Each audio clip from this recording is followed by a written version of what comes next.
Alright, this is Peter here.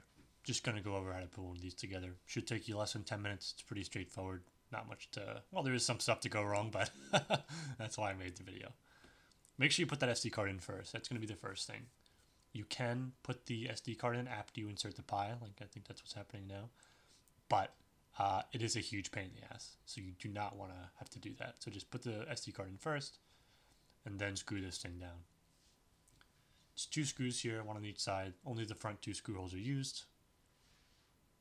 Want to get that nut on your finger like I am. That's the easiest way to do it. Tighten it down. Same on both sides, obviously. You can see the rubber feet are on there already. Definitely attach those rubber feet on there, or else the device will be sliding all over the place. Just same on both sides. Not like excessive tightening, but you know, make sure it doesn't go anywhere. Here's what that should look like.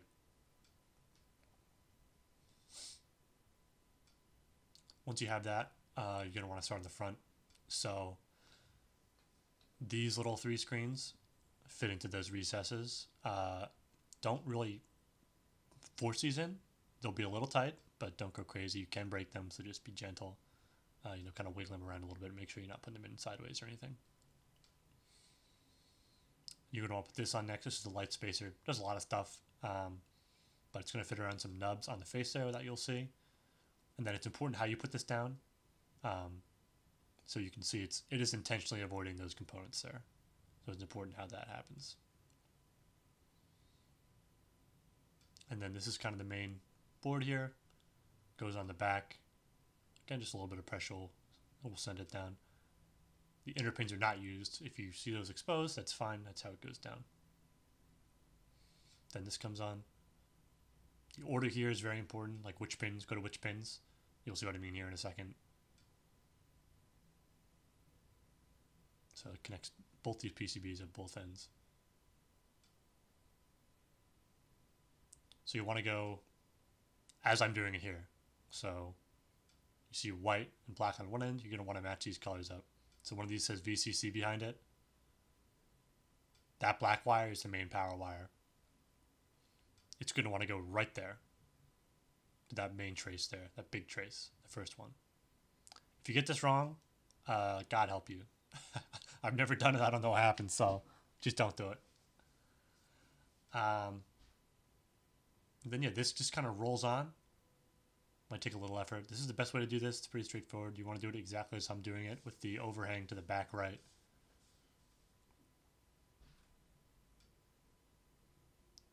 So the top goes into the upper part of the recess there. I don't think you can put it in any other way, but I don't, that's the right way to do it. Might be a little tough to get it on because there's little nubs that index the face there, but just a little bit of pressing, it should be fine. Then this going on, once again, do not use a drill for any of this. These are plastic threads. If you just wind this in there with a drill, you will strip the plastic threads instantly. Ask me how I know. So just be careful there. As soon as it starts to tighten up, to give it a little more force, and then it should be good, just so it's sitting flush. These are not glued in. On some they fit nice and tight. On some they don't. If you don't like them just sitting in there with gravity, you can glue them. Use super glue with a little needle tip. Be very careful. But I personally do not do that. Then there's a little piece of double-sided tape on the back of the face.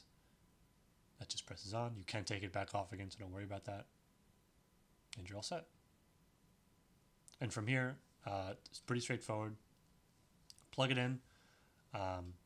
Most power sources USB 3.0. Most USB ports. Wall, phone, block, whatever. It'll fail to connect the first time, as you'll see in a second here. Just be patient on the first time. Sometimes it takes a little time to start up.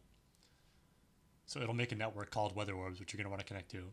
Go to weatherorbs.local on that network, and then you'll get this. Then you put in your Wi-Fi network.